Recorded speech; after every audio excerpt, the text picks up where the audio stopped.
morning and welcome to the interview. Thank you so much and good morning to the listeners. The first time we're hosting you as a Democratic Party president, and it will be interesting for me to be referring to you as Mr. President, but not so strange because for quite a long time we've been calling you Mr. President, obviously dating from your University of Zambia days. But I'm looking forward to this interview, Mr. Mwanza, and as we set the ball rolling, how is the Democratic P? Thank you so much, Jilala. Allow me first, on behalf of the Democratic Progressive Party of Zambia, to extend our congratulations to the Democratic Party of Malawi, which is a sister progressive party of Zambia. We are happy with the democracy in Malawi, and we hope that the Zambian people are watching what is happening in Malawi, and we can replicate what is happening in Malawi. So congratulations to President Mutharika. Also, congratulations are due to President Chakwera for being a very dignified individual to accept the reality of the ultimate victory of the people of Malawi and respecting the people's will. May I also take this opportunity to pass our sincere condolences to the family of Mwanza, our brother Robam, who passed on. May his soul rest in peace. We will miss his contribution to the arts, and we mourn with the family. Why the Democratic Progressive Party? Zambia has been independent for the last 60 years. And despite the independence in the last 60 years, Zambia remains one of the poorest countries on earth. As we are speaking right now, rural poverty has reached 70.5%, meaning that every time you've got 10 people together, 7 are poor. I don't know how many of us are in this studio, but the reality is that 6 out of 10 of us in this studio are struggling. We can't meet basic needs: food, rentals, transport, accommodation. We can't meet basic requirements. 60 years after independence, over 50% of Zambia has no penetration of the internet. Kulibe network, Kulibe internet. 60 years after independence, the majority of our young people are out on the streets with degrees and diplomas and certificates and without jobs. Those that have got jobs are doing jobs that are supposed to be done by people that are less qualified than them. The levels of poverty, joblessness, the levels of hunger, ukuchula, insala, mayanda, naichila. Vantu vavutika maminzi, vantu vavutika makomboni, vantu vavutika maskulu, vantu vavutika hospital. 60 years after independence. And we sat down with different people from different walks of life, and we asked ourselves, why is Zambia poor, despite the fact that God has given us gold, sugilite, manganese, copper, mukula, rosewood, nyama, arable land, youthful population? Why are we poor? The answer was very simple. We are poor because we don't control and own the economy. Vonse vili manjama foreigners. Mamaini, which should be giving us the money that we need, are in the hands of foreigners. The only contribution that we get from the mines are the manual jobs that we're given, number 3P, number 4P, number 4 less. But gold, manganese, copper, emerald, vonse vili manjama foreigners vatenga vagulisa ndrama zienda ku bazungu isetilibe vili vonse. Yesterday I was researching on agriculture as I was preparing to come to this program. Vamukwima $400 million worth of dairy products. $400 million every 12 months. Zambia is spending $400 million kugula eggs, cheese, mukaka, Nkuku, 400 million US dollars is spent. We are buying these things, importing them from outside. Imagine importing milk, importing eggs, importing chickens.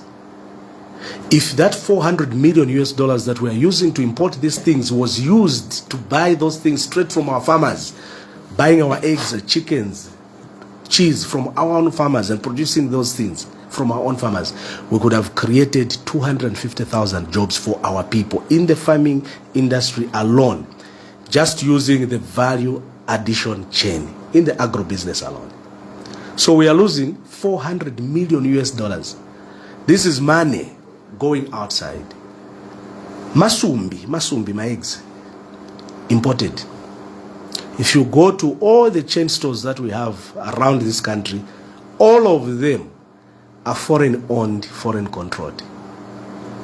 They are selling foreign products. Whether it's vegetables, foreign products. Whether it's chickens, foreign products. Whether into masnack twakudia bana poenda kuma school, foreign products. Nothing comes from Zambia. If we were to invest in industrialization and put money in agro-processing, we would be able to create hundreds of thousands of jobs for our young people in this country. We are not doing that.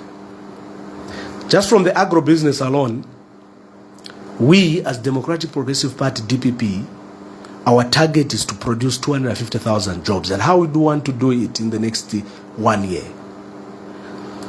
is just to look at the value chain. First of all, we need to do what we call smart agriculture. You need to use knowledge. This is 2025, it's not 1964. Employ thousands of agro farmers. Invest in agro research so that you know what kind of crops can be grown in Eastern Province, in Southern Province, in Western Province, in Northwestern Province. Eastern Province, for preliminaries, we know that in Eastern Province you can grow tobacco, you can grow groundnuts, you can grow maize, you can grow cotton, you can grow beans, you can grow sunflower. We need to invest in the growth of cash crops. Train our young people, give them equipment, give them capital, give them the industry, and have agro industries that are doing value addition. That is not happening.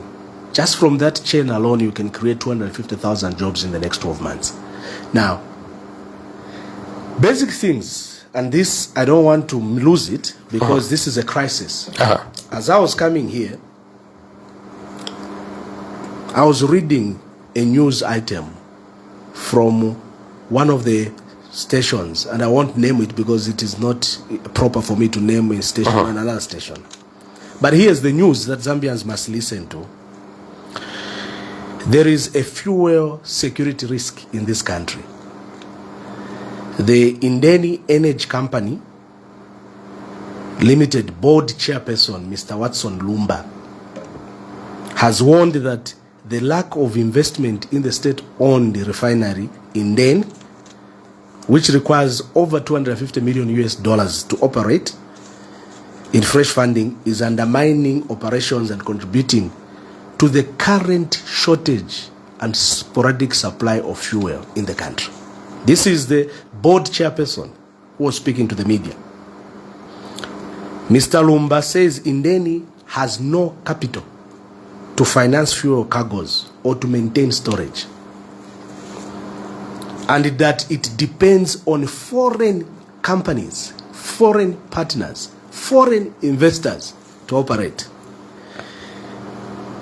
He says that he has reviewed that the refinery tanks are empty. Kulibe fuel. This is the board chairperson of Indeni. He has just reviewed that there's a fuel crisis in the country. That the tanks at Indeni are empty, and that huge sums of money are needed to build up dead stock before a supply can stabilize.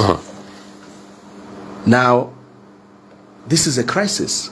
The board chairman of Indeni has just confirmed that the country has run out of fuel. And I think this can be attested to many places you go to ask for fuel, you have no fuel. So now we have no fuel and we have no electricity. Fuel and electricity are the engines that drive the economy. And if a country is incapable of securing fuel stock, then we are in serious danger. There is no economy to talk about. All right, so perhaps we will delve more into detail, but I want to really firstly put this matter to rest, the issue of you forming the Democratic Progressive Party, because there are assertions, or there is a section of society that believes that the formation of the Democratic Progressive Party and perhaps other parties that may come up, especially in the run-up to the 2026 general election, is for politicians like you to have a seat at the table and perhaps to have a stronger bargaining power. What is your take on such assertions? First of all, Zambians agree that the country is in a crisis. Economically, we are in a crisis. In terms of unity, this country has never been polarized the way we are today. And Zambians do agree that the cost of living is off the roof and the majority of our people cannot afford the basic needs. And Zambians also agree that the direction the country is taking economically is not going to help us.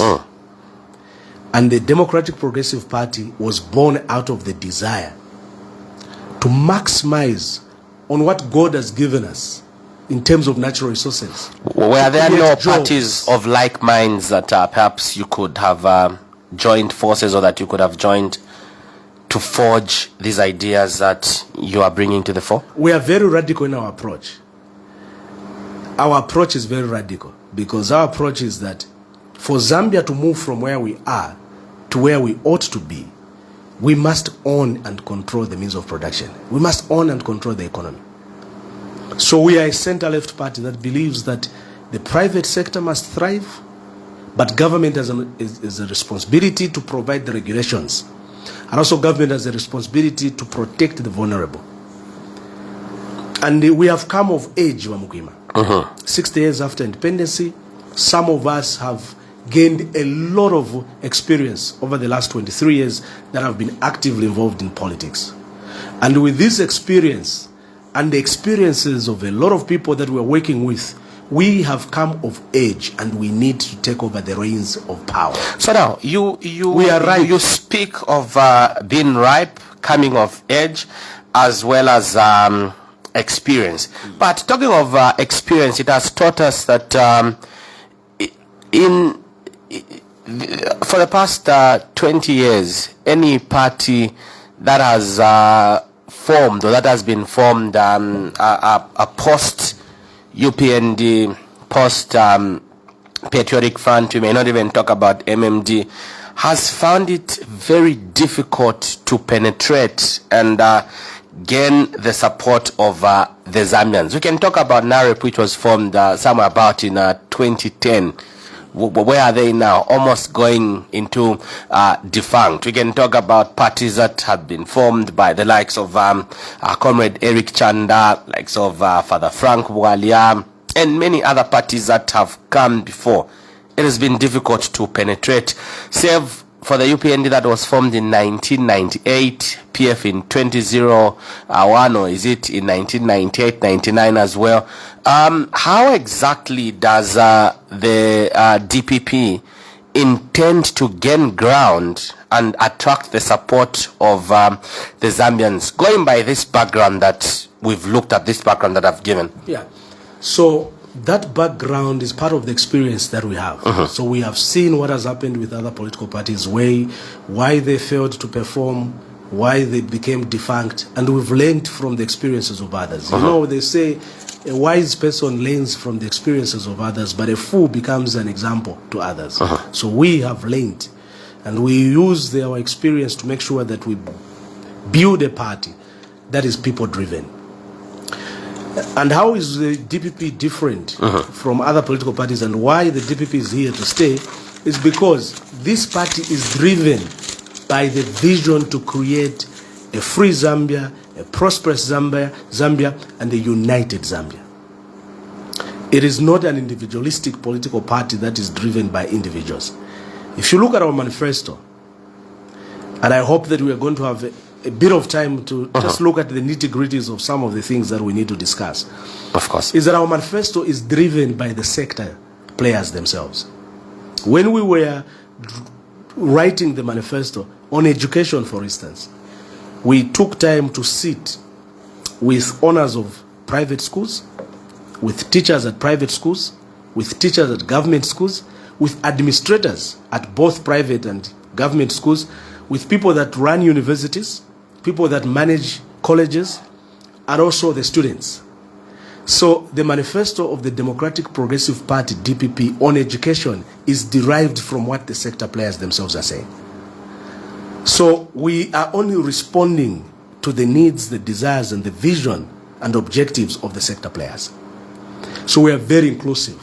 It is the same with every sector, whether it is mining, it's agriculture, it's tourism, it's finance and banking.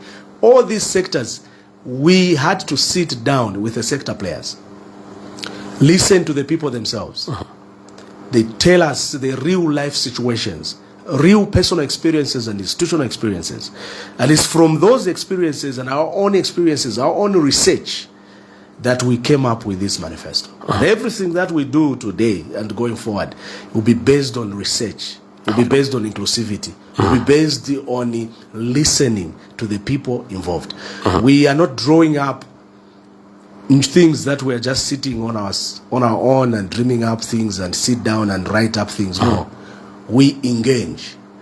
Our vision on the media and the press has been derived from media houses. We have had time to research, time to listen, time to learn, and time to craft the message and the vision of the party. So before we go on a break, Mr. Mwanza, obviously, after the break, we will get into discussing the current state of affairs. But lastly, in discussing your party, is your party open to alliances with other political parties? Because I've heard from the streets word that no, looks like from the tone of his language and debate, looks like Antonio Mwanza has been warming up to getting into an alliance with the ruling UPND. I would want to get your I want to hear it from the horse's mouth. Yes. So we are trying to build a coalition of like-minded people. All Zambians that do not agree with the status quo must use DPP as their platform. Everybody who is feeling the burden and the challenge of the high cost of living, the high cost of fuel, everyone who is feeling the burden and the challenge of load shedding, everyone who is feeling the burden of ethnicity and regionalism and tribalism, and everybody who does not agree with what is going on in this country today, economically, politically, and socially, must use the Democratic Progressive Party, DPP, as their platform. We are ready and open to working with all progressive minds. But I also want to put it very categorically that the Democratic Progressive Party, we will not work with the UPND. Because the UPND is the problem that we need to remove. The UPND is the challenge that is the cause of the problems that we are facing today as a country. And the UPND and the Democratic Progressive Party cannot work together. All right. Let's go on a break. We will continue with this discussion. This is our Thursday edition of the interview on Millennium Radio. Our guest this morning is the Democratic Progressive Party President, Mr. Antonio Mwanza. We go on a break right about now. We will be back on the other side. Stay tuned.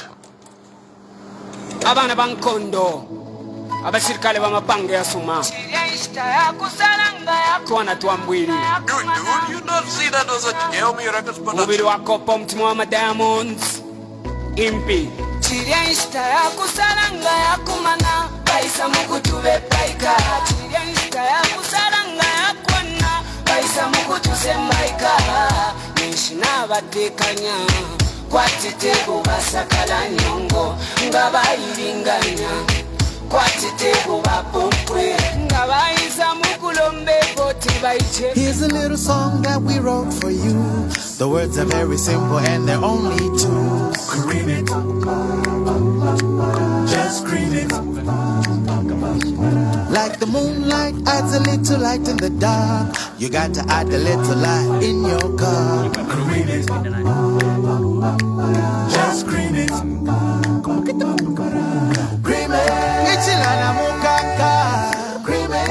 Ona kutikama. Scream it. Introducing Cream It Tea and Coffee Creamer.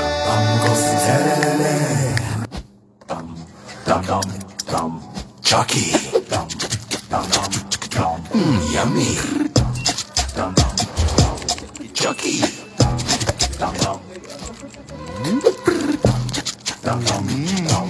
Chucky.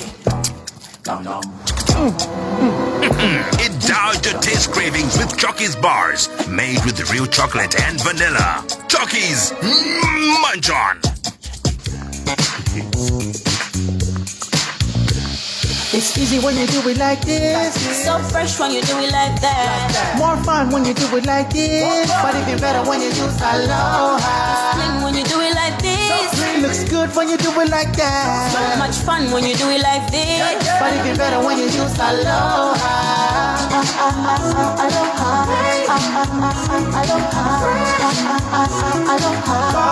Whatever shores life throws at you, make it fresh and fun with Aloha range of products. Excuse me, give me your best mocktail, please. Right away. Whoa. So you mean to tell me I have to wait through all this fancy dancing just to get a good refreshing drink? Sure. With Brothers Mocktails, there's zero drama. Pina colada, mojito, strawberry lime crisp, Cosmo, your VIP pass to a good time. A real brother will never keep you waiting. Ready to drink, crafted to perfection. Atembo, bangono chabe posti. Yeo mai bwanji. Na chongo chane mbele, umbeka mwana twalira. Ni maliro mai mwana wanga firstborn atisiye. Chaipa tembo chabe manya muzane pano pongea na muzane malamulo ya pano kuti Steve ameza maliro pano pa manyumba full mwana mwenye nyumba le 6. Chongo ichi so wonso ndo zanga disturbance yona because of maliro. So maliro ayo msake kwa peleka ngamuna buru msake kwa peka buru pa nyumba malente Steve ameleza maliro. Nangawai kutapa na paka mwana landlord Elonichi iseba Primo Properties takuletrani maploti ya chilimba ku 10 miles na 15 miles. Kulipila yambila pa 17 kwacha per day. Kwenda ona maploti ni every day. Transport ni mahala. Mungatitumile pa nambala i 0975 058084 or 0774 274514 or Bwelani Kulusaka House, floor number 5, room 506. Rent Ibaba Vane. With Showmax, it's an all-you-can-eat buffet of entertainment for less than a night out. Get unlimited access to binge-worthy series, movies, kids shows, and every Premier League match. Stream or download on your phone or laptop. Binge anytime, anywhere. And with packages starting from just 70 kwacha, entertainment has never been this affordable. Sign up now at showmax.com. Stream everything you love and stay ahead of the game. T's and C's apply. Scrubbing till the dirt was gone. Is how I did the dishes till you came along. Wow. Now that you are here, I sing a different song. Sparkle, sparkle, sparkle dishes all day long. Sparkle, sparkle, sparkle, sparkle, sparkle, sparkle, sparkle dishes all day long. Sparkle, sparkle, sparkle, sparkle, sparkle, sparkle, sparkle dishes all day long. Let your dishes sparkle with Boom Sparkle Plus dishwashing liquid. Good morning. It's 11 hours. This is Millennium Radio with the news headlines. To present the news headlines, my name is Michael Chilwan. A governance activist, Dr. Charity Musamba, has called for the formulation of progressive policies that will steer Zambia away from its continued classification as a third world country. Private Sector Development Association Chairperson Yusuf Dodia has urged government to create an enabling environment that will allow Zambia to fully participate in the Africa Continental Free Trade Area. And Kenya's President William Ruto said on Wednesday his country expects to sign a trade deal with the United States by year-end and that he will be pushing Washington to extend its duty-free agreement with Africa for at least 5 years. Those are the headlines.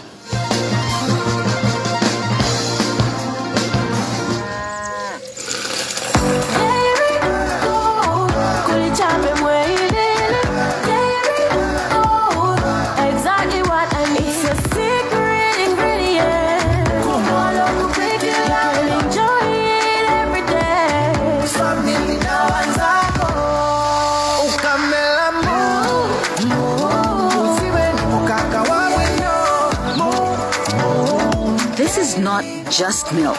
It's Dairy Gold milk. It's farm fresh and it's delicious. Aunt Maggie, you're welcome. We've been expecting you. Let me get you some juice. This is not fruit top. We ran out. Well, you know me. If it's not fruit top, it's not a welcome. Auntie Maggie is right. It's not quite a welcome if you haven't been served Fruit Top Juice Cordial. Fruit Top contains real fruit juice for that refreshing, real fruity taste. Fruit Top Fruit Juice. Real fruit in every drop.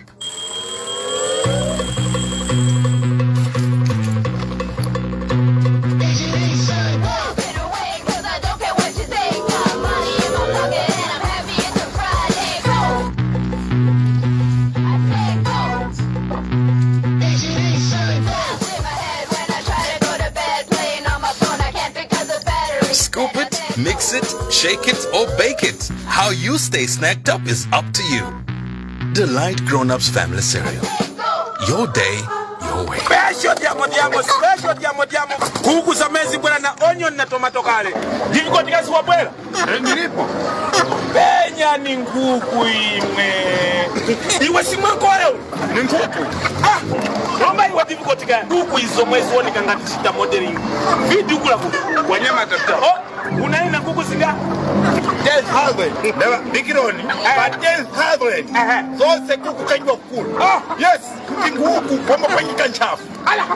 Nguku mala mauti ikule. Intala tapena siku. Inda wanaona ngati makwewe. For all high performance and cost-effective feed, think of Reaper Animal Feed. We produce high-quality broiler, layer, and pig feed. For details, call the numbers 0971-864700 or 0953-624050. 0971-864700 or 0953-624050. Reaper Feed. We are the feed masters. Hey you, wherever you are, Chipata to Mongu, Kasama to Livingston, Kopala to Lusaka, whoever you support, Man United, Barcelona, AC Milan or Zambia.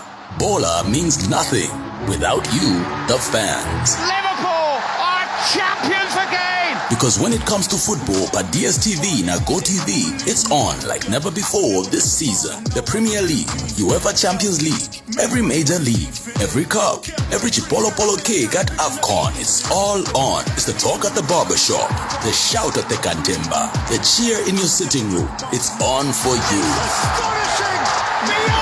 The best football in the world. It's on for every goal, every scream, on for every VAR decision. It is on for every football fan, and it is on SuperSport, only on DSTV and GoTV.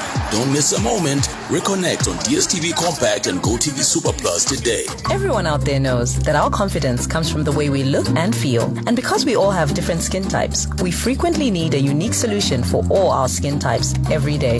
This is why MediHerb introduces MediHerb Turmeric Soap with turmeric extract and argan oil that has anti-inflammatory and antibacterial benefits.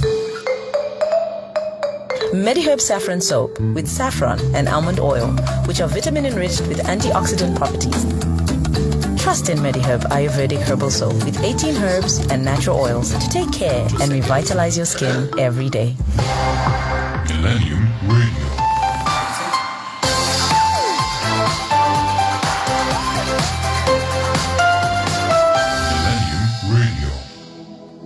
Abana bankondo abasirikale bamapanga yasuma twana twambwiri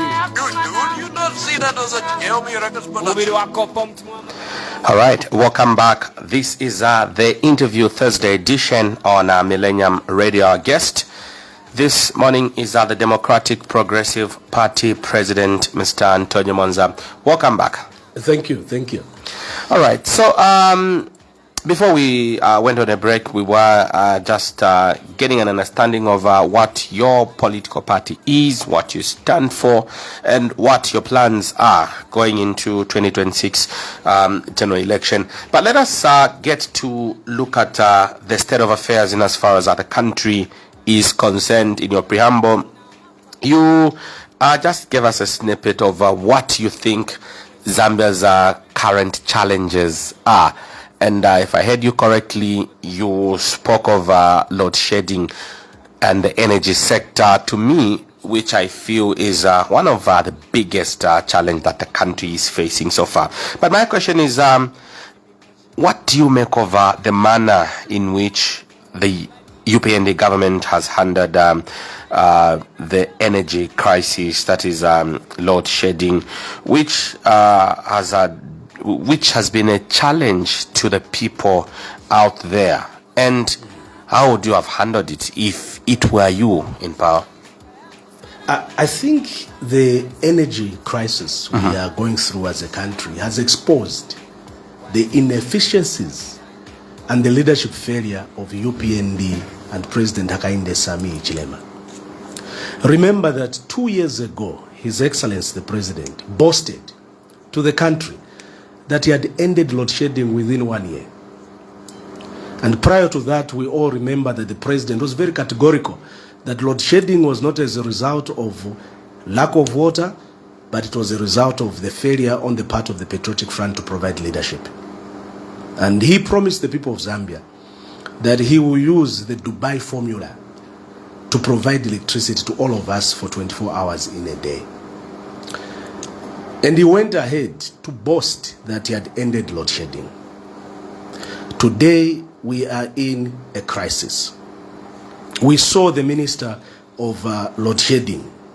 Forget about the Minister of Energy, because he's not providing energy, he's providing load shedding. So the Minister of Load Shedding, Honorable Makozo Sichone, we saw him on set on the media claiming that they are providing up to 15 hours of power to the compounds.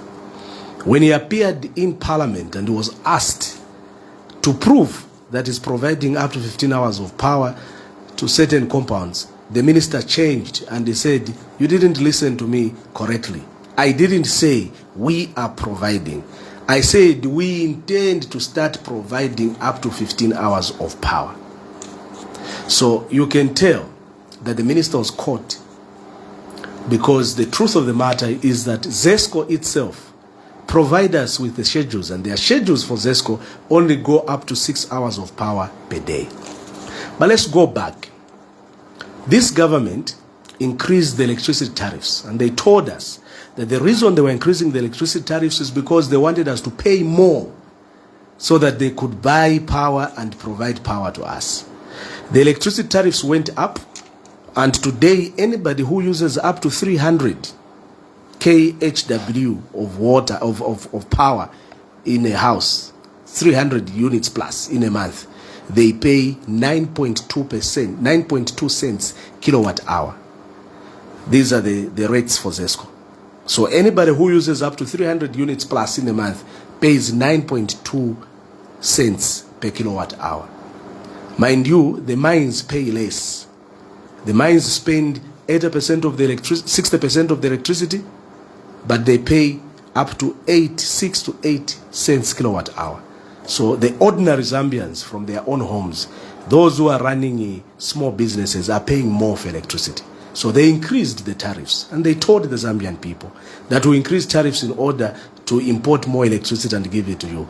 Today, the tariffs have gone up, but the electricity supply has gone down. Not only that, the ERB has issued a statement that they intend to increase the electricity tariffs again for the same reasons.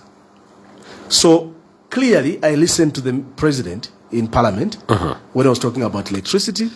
He never gave any solution towards the issue of electricity. We, as Democratic Progressive Party, DPP, provide the following solutions to the government. And these are solutions they have to take on right now. First of all, they have to cancel completely the electricity exports that they are making as a state until they normalize the supply of electricity for our people. Because it simply doesn't make sense for a government to be supplying power to Namibia, to be supplying power to Botswana, and starving your own people. Look, this issue of load shedding has killed the economy completely. It's self-sabotage. What UPND has done is to self-sabotage your own country.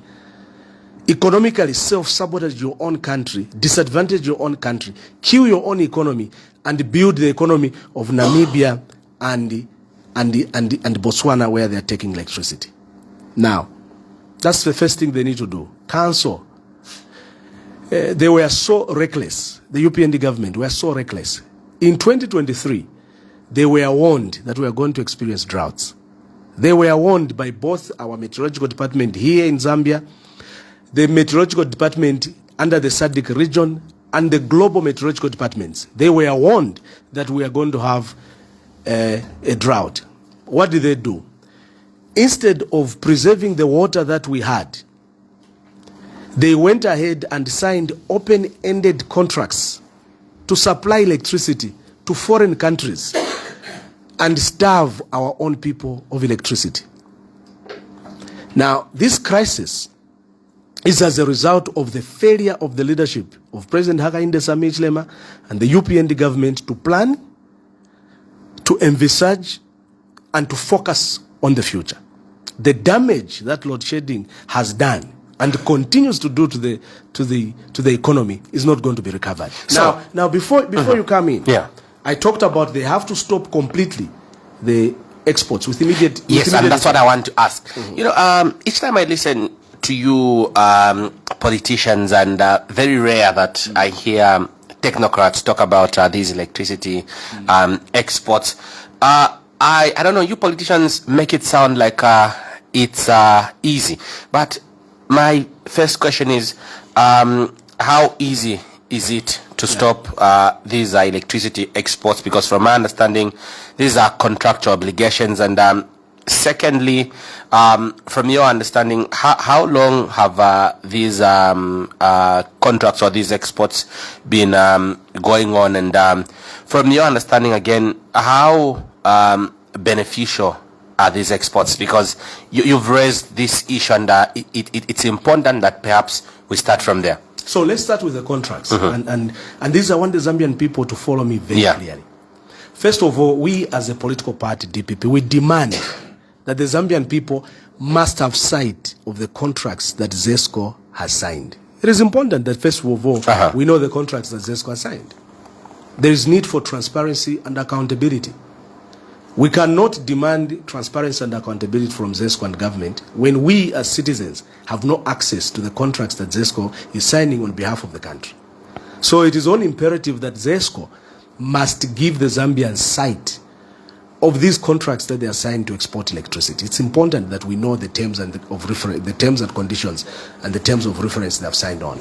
That's number one. Number two, if they are a responsible government, which I know they are not, any responsible government, unfortunately they are not, any caring government, when you are signing contracts of this nature, there is what we call strategic and deliberate clauses that you put in the contract to safeguard any emergencies, so that in case of a drought, in case of disruption of the generation of electricity, you can trigger those provisions of the contract under what is known at law as force majeure.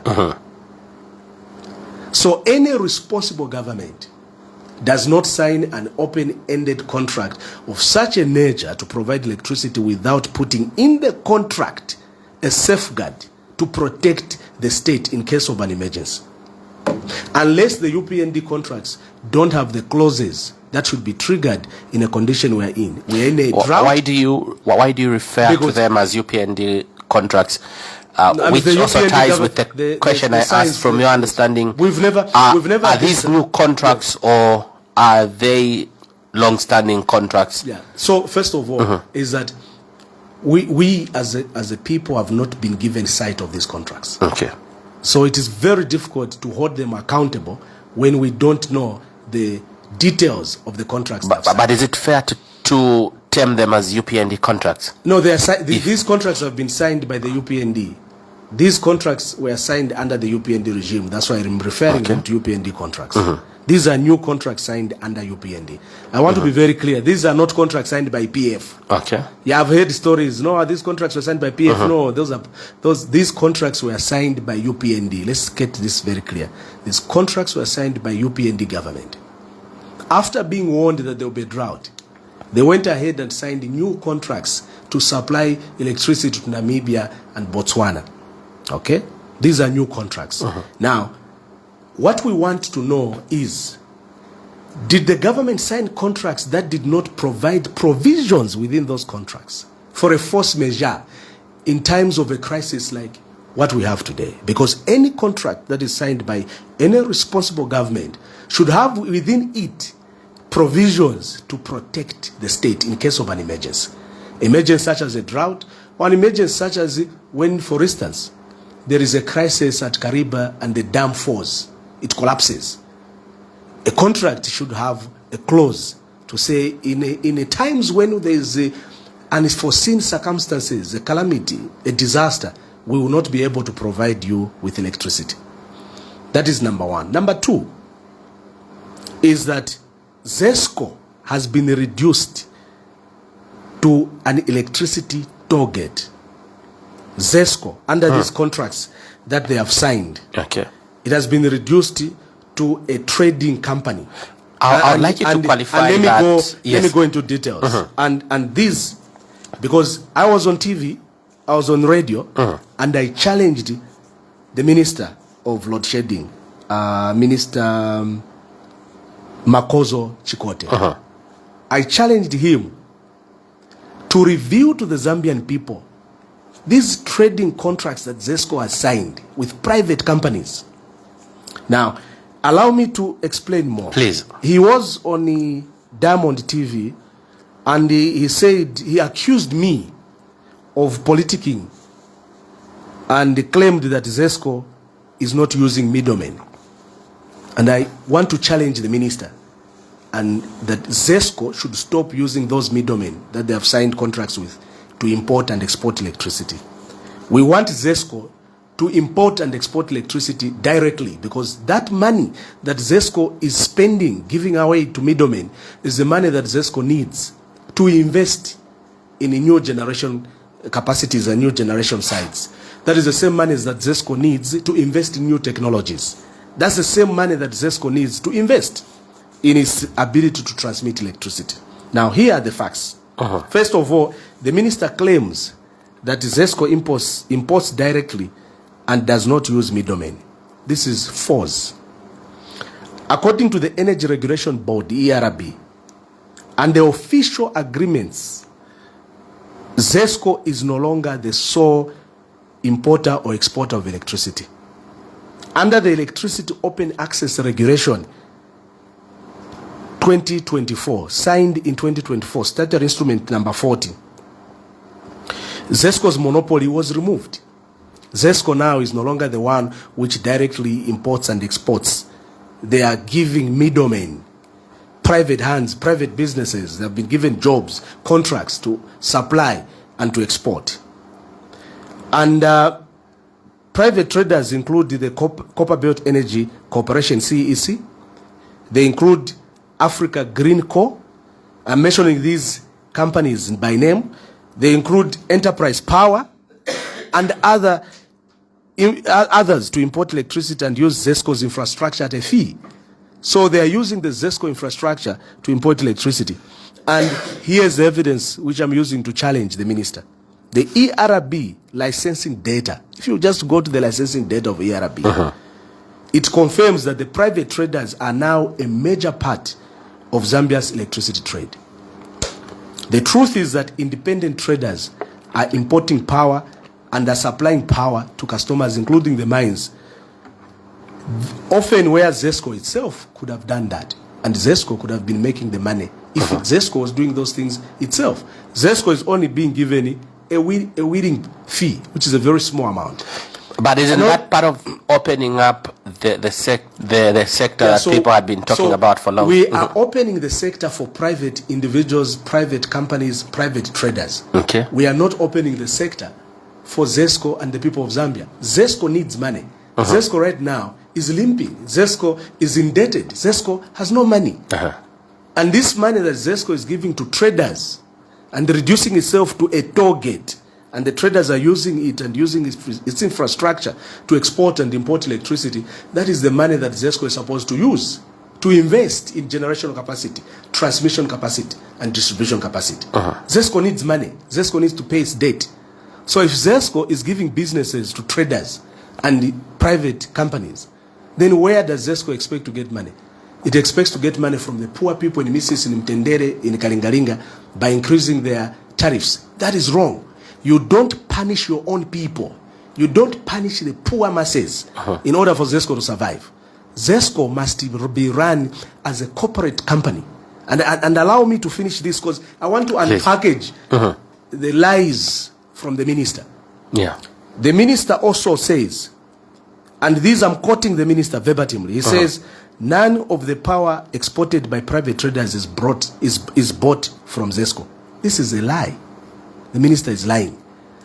CEC, one of the largest power traders, signed a 13-year bulk supply agreement with ZESCO in 2022.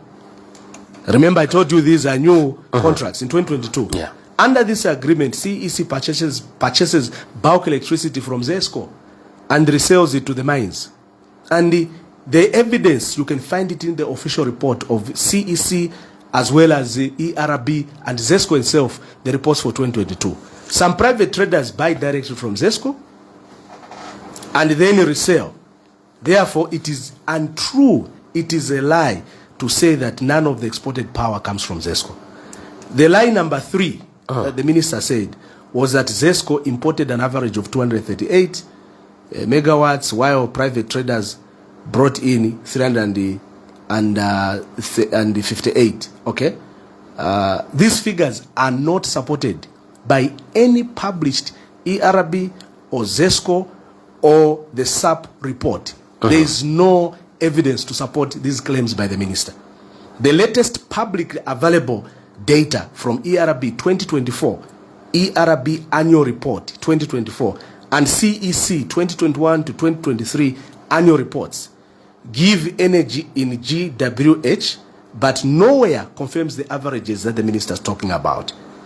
For example, the CEC alone willed an average of 248 megawatts of power in 2021 on behalf of ZESCO. The truth, without being published and without having verifiable data, the minister's figures must be treated as political rhetoric. Now, how much is ZESCO losing? Every time an independent trader imports power for the mines or exports power through Zambia, through ZESCO, ZESCO is only given a wheeling fee. For example, Green Coal, FQM deal, ZESCO's role was reduced to a facilitator. ZESCO, the owners of the electricity, were reduced to a facilitator, while Green Coal financed up to $50 million worth of imports to supply 125 megawatts. ZESCO did not make trading margins, okay? It only collected the wheeling fee.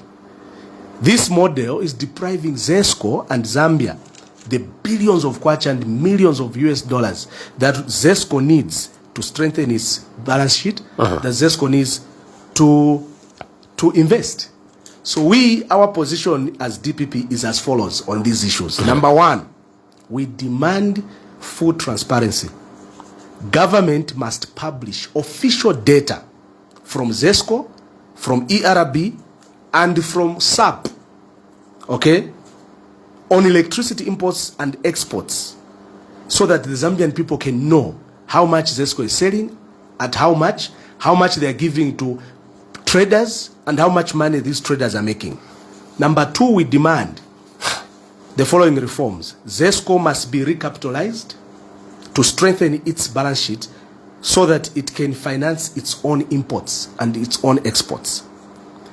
Number 3, we demand a review of all the existing contracts. All the existing contracts, including the contracts ZESCO has signed with CEC, with Green Co, with N-Power. These must be reviewed. They must be made public to the Zambian people. The Zambian people must know how much they are losing and what these contracts mean. Number 4, government must invest in alternative energies. And isn't that already been done in Chisamba? You saw what is in Chisamba. Ask me how much power is coming in Kasupe and other places. So we can go back. How much power is coming from Chisamba to Kalingalinga, to Mtendere, to Misisi, to Chisamba itself from that solar project? Who financed it? Who owns it? How much of that money is coming to Zambia? How much of that money is going to private hands? And this is the challenge we have. We have literally sold this country to foreigners. So even the exports and the imports, they're being handled by private hands. Are those foreign businesses or local businesses? And is it a bad thing if it's local businesses that are benefiting because the money still comes into the hands of Zambians? The majority of these companies are run by foreign entities. And the bulk of this money is going out of this country. What we need to see is investment in the local companies. So that the local companies... But isn't CEC a local company, Mr. Mwanza? I don't want to go into the power structures. You are going to have a problem as a radio station to allow me to go into the details. I don't want to go there. But all I want to say is that ZESCO must not be reduced to a target that is being used to wheel electricity in and out of the country. The third thing that government must do is to look back at the experienced engineers that have been taken home. Others have been fired over the period of 4 years. Others are at home. They are on a salary, but they are not working. A lot of people have been laid off on flimsy grounds. We as a nation are losing out. What we need is that all these people that have been taken home, government must make a decision, either to fire them and give them their benefits, or to allow them to come back and do their work. We need experienced hands at ZESCO and in all these departments and government wings. There are a lot of young people, old people that have been taken away from work in government ministries, in government agencies, in government departments in the last 4 years. Many of them are at home. Bali kumanyumba, bafola, but sibasebenza. And just let me finish on this. Sure. These people, government has put other people to work in acting capacities on those positions. So government is paying 2 people, the person who is at home and the person who is acting for the same job. That should come to an end. Okay. So now, Mr. Mwanza, much as these issues you've highlighted are very, very critical, but you've spoken technocratic language, for lack of a better term. One thing that the Zambian people want to hear is, how will load shedding end, or how should it end? If it were your party in the steering wheel, how exactly should load shedding end? Because, it appears like it's really a thorn in the flesh of the many Zambians, and this is what the Zambians really want to hear: how and when it will end, or when it should end. First of all, let me also bring this fact to the fore. Zambia, at peak demand, the amount of electricity that is needed at peak demand is 2,400 megawatts per day. Okay. So if ZESCO is producing 2,400 megawatts of electricity per day, if ZESCO is producing that amount of power, it is able to supply 24 hours of power every day. But ZESCO currently is producing 1,806 megawatts. In short, ZESCO is producing 75% of the power that we need. With this actual capacity, I'm not talking about installed capacity, I'm talking about actual generation, not capacity, actual generation, 106 megawatts of power. That accounts for 75% of the power that we need as a country. That means 18 hours of power every day. In the current setup, if government can just stop exporting power today, ZESCO will be able to give us 18 hours of power every day. Irrespective of the consequences. Because we have 1,806 megawatts of power that we are producing. So if they are just to stop today, ZESCO today would be in a position to give each one 18 hours of power. Number two, why is ZESCO charging more for domestic users on tariffs and charging less on the mining industry, which uses the bulk of our electricity? Why mining firms, which are using up to 60% of our electricity, are paying 6 to 8 cents per kilowatt hour, but our domestic people, bantu bamkomboni bamene ba using 300 units per month, balipira 9.2 cents per kilowatt hour? Why is ZESCO charge mtengo odula kuli bantu osauka, but mines yamene apanga billions, millions of dollars and billions ya makwacha balipira mtengo ngono? It's because this government only cares for foreigners. It has been hijacked by foreign capital. Because the mines are run by foreigners. It's the same problem that we have even with fertilizer. You know what has happened in fertilizer? I sat down with members of the Nitrogen Chemicals of Zambia board. I sat down with senior managers at Nitrogen Chemicals of Zambia. All they need is $26 million to provide electricity, to provide fertilizer to the whole country. We are using about 350,000 metric tons of fertilizer. The Nitrogen Chemicals of Zambia, NCZ, installed capacity is 244,000. They have the capacity to provide 244,000 metric tons of fertilizer. That NCZ. But government has failed to invest just $26 million. If government was to invest $26 million in NCZ, dilipa kafyuwe pacha. By NCZ, sebewakwanisa kushita provide 80% of all the fertilizer we need as a country. That will create jobs for our own people who will be working in those industries. That will reduce the cost that government is spending on purchasing fertilizer. But you know why they don't do that? Because balariamo with these contracts that they are giving to foreigners. We are spending as a country $450 million every 12 months. Kulipira bamwenye na ma-Chinese. Wamene bapasiwa ma-contracts to supply fertilizer. So bamwenye na ma-Chinese ndiye bapanga ndalama za fertilizer. Then imwe naine tikula fertilizer 1,200 kwacha per bag. Tikula tuma seed 10 kg ya seed. Tikula 10 kg ya seed at up to 2,000 kwacha. 1,500 kwacha. 10 kg ya seed. Why are we doing all these things? Why are we depriving our own people? Why are we depriving this country jobs? Why are we depriving young people jobs? Because the young people need those jobs. So the government is driven by the desire to make money. So instead of just investing $26 million in Nitrogen Chemicals of Zambia and produce 244,000 metric tons of fertilizer per year, create jobs for the young people, create jobs for Zambia, and reduce the cost of spending $400 million kupasa bamwenye na ma-Chinese, they opt to be giving contracts kuli bamwenye na ma-Chinese and badiam.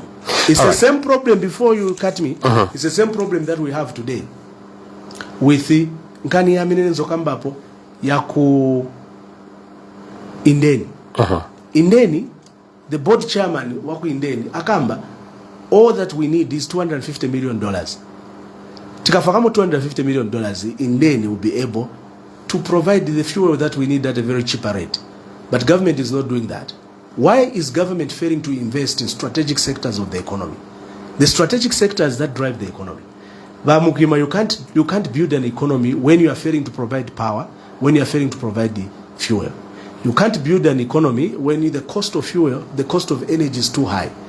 You can't build an economy. This is a failed economic state. The UPND has no solutions. All right. This So is talking why of we can't work with the UPND. So Mr. Mwanza, talking of the economy, tomorrow the Minister of Finance and National Planning is expected to give Zambia's fiscal direction, Zambia's economic direction. Need I simply say is expected to present the national budget. Obviously, so much expectation in as far as that is concerned, in the sense that it is the last budget in this cycle, because after that, obviously, it's a new government that is expected to present the next budget, be it either the UPND or any other government. What is your pre-budget expectations, and for you, what are the key main sector priorities that you're looking forward to? So tomorrow, Zambians must expect the same of the last 4 failed years of UPND. Tomorrow they should expect that the government will give more tax breaks to the mining sector and deny the ordinary local companies tax breaks.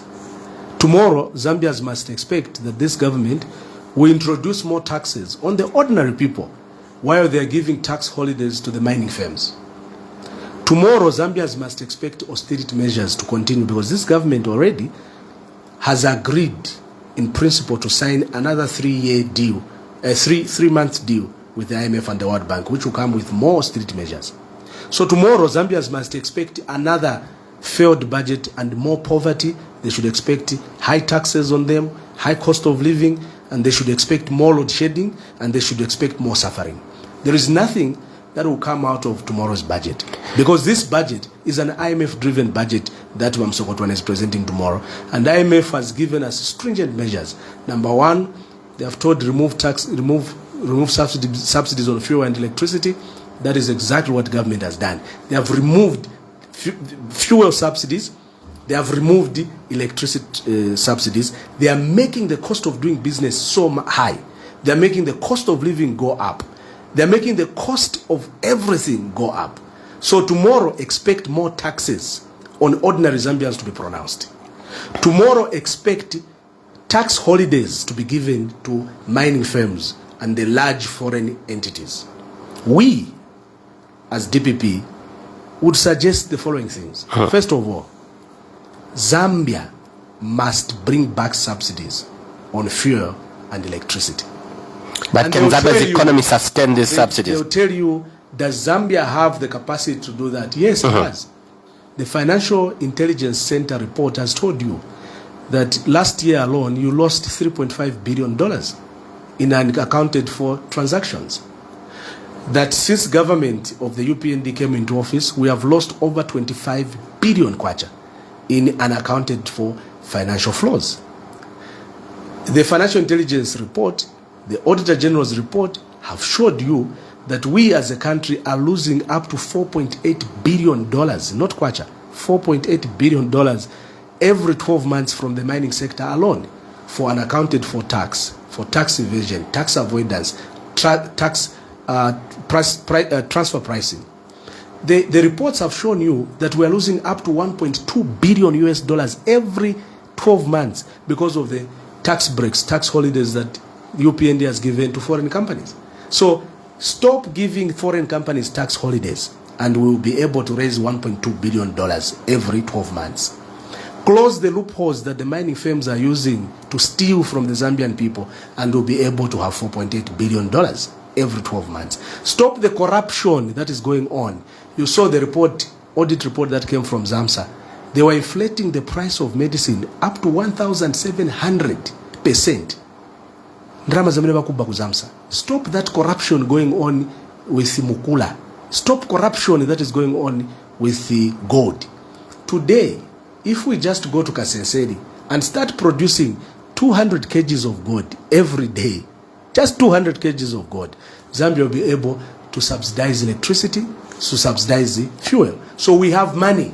to do those things. But the government is losing money because, one, they are giving tax holidays to foreign companies. Two, they have allowed corruption to take root. Three, they have failed to put in systems to stop the rot in terms of tax evasion, tax avoidance, and price transferring. They have no capacity to go head on with these foreign entities and just tell them, Zambia belongs to Zambians. We'll sit down with you. We are not going to allow you to be getting our copper, our gold, our emerald for free. All that this government needs to do, for instance, is to set up cooperatives for the young people, my youths. I was talking to a young person. But is that not being done? No, it's just not. Last week there was Yes. there was a new arrangement. Is it the new regulation on artisanal mining? So isn't that already being done, Mr. Mwanza? No, it's not. That's the reason why kuja kumufumbo wamaliza mfuti wakapokola. Wamaliza mfuti, bafana watu wakaenda kuja wamalizira mfuti. This is what we need to do as a country. Let's talk about artisanal mining. Artisanal mining. Yeah. You remember bamukwima that the president watu wakainde Sami Chilema. Pamene bezo chita campaign wanatenga majerabo kunyumba kwao kuja kunyuka sama. And he told them, I'll give you mining licenses. This is 4 years down the line. How many young people have access to mining licenses? That's number one. Number two, when you give these young people mining licenses, you are supposed to help them with capital. You are supposed to help them with technology. You're supposed to help them with equipment. And this is what the president promised the young people in Isepera Copper Belt. Ngamamvotera, ngampera capital, ngampera my equipment. I'll make sure that we use the area mining licenses as collateral to go to the bank and enter into agreements with the banks to provide the much needed capital. Our young people are selling the mining licenses to Chinese. But Chinese were series of mining licenses. Why? It's because imisepera shesu tasha kwa time pia. Government has failed to do that. We as DPP, our policy on artisanal mining will be this. First of all, no foreigner will be allowed to do artisanal mining. No foreigner will be allowed to do small-scale mining. Small-scale mining must be left in the hands of the young people of Zambia. Imisepera mayouths, they're the ones who are supposed to be doing small-scale mining. All right. What we will do as government is to sit down, Nemisepera, form cooperatives, but also teach them how to run these mining firms, teach them how to account for these projects. And we shall also get those mining licenses and sit down with the banks. And this is the reason why DPP wants to form our own banks. In the next 5 years, we want to form 5 indigenous Zambian banks, because these are the banks that we need to use to provide the much needed finance to these small cooperatives. But hasn't that been tried before in the UNIP administration? And obviously we all know what the results were. At least under UNIP, we had 236 companies, 286 companies run by the state. And in UNIP, we didn't have this hunger that we have. In UNIP, we didn't have this load shedding that we have. In UNIP, we didn't have this poverty that we have today. This poverty is the highest since Zambia was born in 1964. Going by which records, Mr. Mwanza? A 2022 government census report by the Zamstat. The rural poverty is at 70 plus. In towns, poverty has hit over 60%. It's the highest level of poverty since UNIP. It's the highest level of unjala since UNIP. And these records are coming from the UPND government itself under the Zamstat's 2022 report. It's at government. It's looking. Let us speak in a few calls, Mr. Mwanza. Before we pick the calls, yeah, very quickly. Abaiche misepera mayouths, manyamata, nikuwapa some artisanal license, but also sit with the banks and the financial sector. Agree that those artisanal mining licenses should be used as collateral, but also give them the training. Training is important. Education is important. Give them the training that they need so that they are able to run these ministries, to run these companies, to run these cooperatives, and make sure that you toughen the monitoring and evaluation. Because what we have seen from UPND, for instance, UPND, they have told us themselves, ba Elvis Akatunturu Nkandu, they have told us, ba Elvis Nkandu, Abene, that over 90% of the cadres they gave Maloney, they have not paid back. Yes, you gave Maloney, matenga ndrama za chalo mwendo pasa makadas. And you expect cadres to pay back, they can't. The Minister Wamanje Waku local government is on record. He's been crying, valida, at makadas wana pasa ndarama za boma as CDF loans are not paying back. Yes, because simunga tenge ndarama za boma no pasa makadas. Makadas wazitenga za ndarama baenda kutia. So we expect that government should not just say we are giving licenses. No. A license without capital, a license without access to equipment, to technology is nothing. All right. 0962870921. In the interest of time, we can perhaps allow 3 or 4 calls and be very straight to the point. Hello, good morning. Hello, good morning.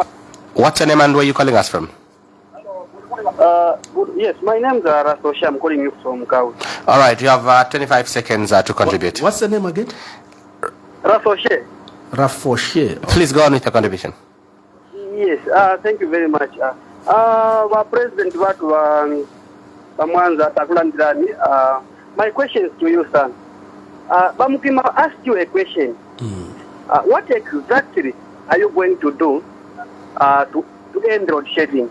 You said you are going to cut the contract which are with the government signed with foreign countries like Botswana and Namibia.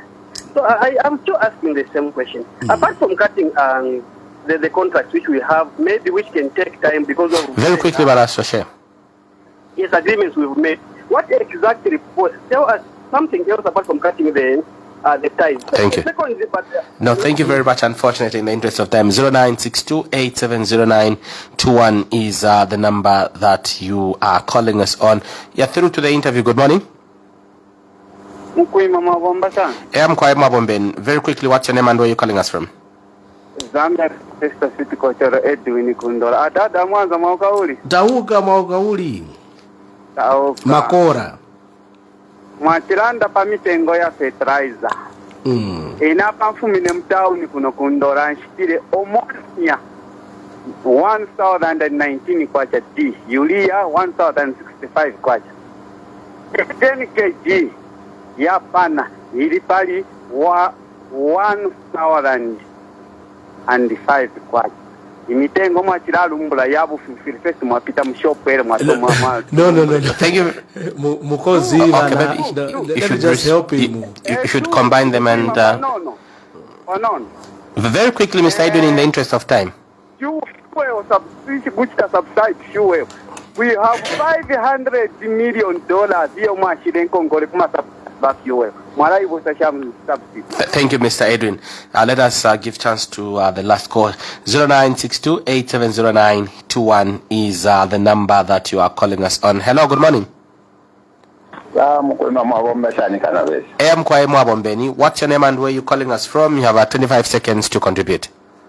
Oh, Batita Chideshi. Mboya wabombashani Mwanza. Mulishani ba Chideshi. Bwino kukaringa kuno. Zikomo. Ba Mwanza ndekwa iya ise iyo bade twezati yo kukadi kudubaita kwabe. Nombe iya ise ya kupenda makwa switchwenzi ati wayalisi. Ya isa shani. Muri mubakalamba bobelo alunguta mwali ukupende vibena bale chifunga twaisa road shedding itakwakabe nombe iya ise yakulapenda yo kuchifubu kuisoko chichi chalenga lero Dubai bale tweba Mwanza mbuye wandikoseni. Thank you very much. Abantu batuchusha. All right. 0962870921 is the number that you are calling us on. This is the interview. Good morning. Good morning, Mr. Moderator. Good morning to you too. What's your name and where you calling us from? And you can contribute in the next 25 seconds. Mutare from Kawe. Vamwanza mashukeni. Mutare mulishani kanabesa. Kwa hivyo vamwanza tuliromba kwa opposition ngese mwara ndi ati namuguri aba ipika no kombera pa bonse ba opposition mundu wa bombe ana vena pamu. Mairanda win. Opposition muwe yabaye katana uteko bamwanza bakitusha. Mona hilo sheji ndukweterero. Mpuwa leadership bamwanza kidengere. Tufura hariroka. Bare kijama rati fobera cyaro kibechura. Bakateka bene baje muno central province pa kambe baje mukwisura. Batatuwe pa central province. Ati ono mbape bina isura marati no mo chapu atakulaya. But turai kara somo vita business yezu baje ona ona. Totala. Wewe na Zambia na matiri kwati mfo ba fore na bari kwati bena Zambia. Thank you. All right, so Mr. Mwanza, you may have to forgive me, but I want you to respond and also close in about 4 minutes in the interest of time. What's your reaction to the calls that we've received? Starting with Mr. Edwin, I know you wanted to immediately respond to him. Let me just quickly go Kulibara Foshe. First of all, these are the solutions. Number one, cancel the existing contracts until we are able to provide electricity to our own people. Number two, remove the middlemen that ZESCO is giving businesses to import and export power on behalf of ZESCO. Let ZESCO directly deal with those matters because ZESCO needs that money to invest in generation and transmission as well as distribution. Number three, invest in an energy mix. Allow for alternative sources of energy, including thermal, solar, wind, and nuclear energy. Number four, we want this government to finish the contracts, the projects that were started by PF. PF started a lot of projects. One of those projects that this government must invest in and this government must finish is the Batoka project. The Batoka project alone will be able to give us not less than 750 megawatts of power. So the projects under PF, the projects that were started by PF, this government must finish those projects. I laugh wakamba za fertilizer. Mwagula fertilizer 1000 wenzokuza ne tumzambo gula fertilizer 250 kwacha. You even have the courage to go a radio station and say ni mfuma mu stolo na shita fertilizer 1100 bali miebe that fertilizer mukala shita fertilizer wa 250 kwacha. Fyo miebe wanakuuzani mzambo gula fertilizer ya 250 kwacha. Today we are buying fertilizer 1000 kwacha plus. And you are very proud that you are buying fertilizer 1,000 plus when you are buying fertilizer at 650 kwacha. And also, I just want to make it clear to him that if he bought fertilizer for 1,100 kwacha, 1,019 kwacha in one shop, it doesn't mean that fertilizer the whole country is 1,019 kwacha. No, it depends on the distances, it depends on the brands, it depends on the shops, it depends on so many things. The people that are getting fertilizer from Lusaka, and they are transporting fertilizer all the way to Kalomo, to Zimba, to Pemba. They are selling that fertilizer up to 1,600 kwacha because they have to cover up on the cost of transport, security, and storage. So it is it doesn't make sense to say because in Nachita fertilizer 1,019 kwacha kuchipurukusu. So fertilizer in Indola is also the same. It doesn't work like that. Then he talked about Nkongole. He said we cannot subsidize because we've got Nkongole. First of all, he should ask himself, how much Nkongole has UPND contracted? By UPND from 2021, when they won Kubero Fekarero, by UPND by Nkongole zingati. First he has to ask himself, why is Nkongole za electricity na fuel? How much Nkongole has UPND added to that? Why are we losing billions of dollars from the mining sector alone? And why don't we use that money to subsidize? So we will use that money to subsidize. Bachileshe na totela and I'll close with Bachileshe na mamdali. Beti uja haka inde sami chilema. Kutibaka wela wewe mpawa iwe Dubai.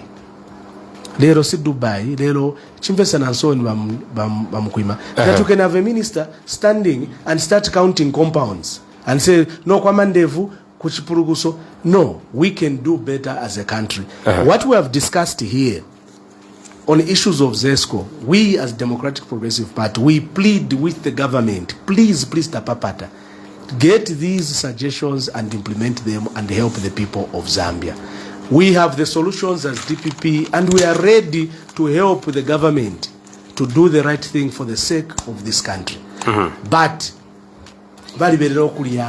that's why wapasa ma contract ma Chinese, ba mwenye, and balengesa ise bantu bakayina kuvutika batenga malaiti bapasa ba Botswana bapasa ba Namibia ise tivutika. Please tapapata, let's unite all of us as opposition political leaders. Let us unite as Zambians and let us usher in a Zambia that will put Zambia first, and that Zambia is under the Democratic Progressive Party. Natotela narumba ziko mokwambiri ba mukwima. All right, this is where Thursday edition of the interview comes to an end. Our guest has been Mr. Antonio Mwanza, the president of the Democratic Progressive Party. I've been your host. My name is Mugwima Timothy Jilala. Until next time, bye-bye.